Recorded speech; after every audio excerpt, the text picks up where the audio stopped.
Okay, 11 years ago, I was 14 years old, and I went out of my house one night and across the street, and a car came and hit me very hard. Knopf was immediately paralyzed from the neck down. He now relies on a respirator to help him breathe. The physical pain was overwhelming until he started ingesting cannabis 2 years ago. For years prior, doctors worked on a medication regimen, but it was the medication itself that was making him worse. Most of the suffer came from the side effects. So many side effects that the drugs have. It's unbelievable. Which is why people like Dr. Raphael Machulam have dedicated their lives to isolating the compounds inside cannabis that have medical uses.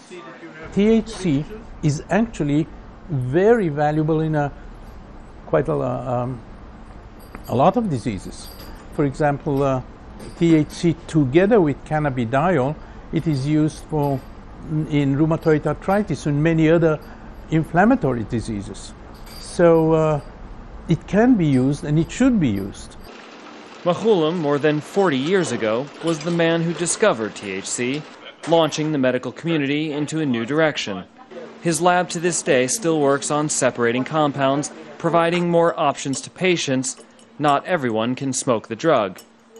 The work that's done in the laboratory in Jerusalem manifests itself here in Tel Aviv. This is where people come once they have doctor's permission to actually receive cannabis. And you can see how far science has come along. It's now available in honey form, in chewing gum, in sugar, and even cosmetic foot cream, which we're told also has a moisturizing effect.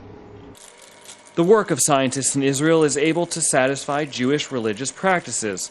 On the Jewish Sabbath, one is forbidden to use fire, so smoking is not an option. They have it in chocolate, in sort of chocolate.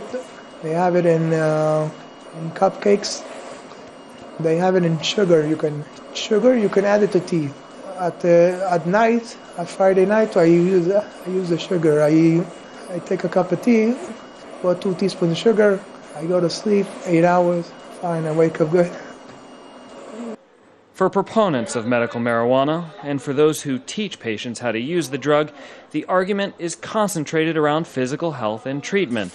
But for people like Knopf, who live a life most could not imagine, it's also about the quality of life. I'm taking it to ease the pain and to live a life that